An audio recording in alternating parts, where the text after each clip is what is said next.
Hello guys, welcome to my channel T something, and in this video tutorial I will gonna show you how to disable laptop keyboard when external keyboard plugged in. So how to do this, let's get started. Before starting of the video, I humbly request you please subscribe my YouTube channel for more updates. So let's start. Okay guys, the first of all, in the search box type a device manager. Open device manager. After that, select a keyboard.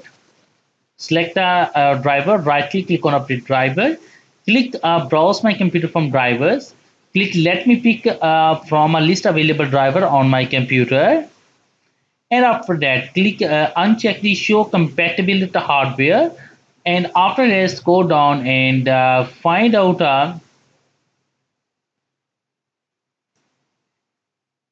now select a SUH, select a SUH USB keyboard and click next to continue, click yes to continue, and installing the device. After installing the device and close it, and after that restart your computer, and after restarting your computer I'm sure that after doing this test your problem is fixed. I hope this video is helpful for you. Thank you for watching and please subscribe my YouTube channel.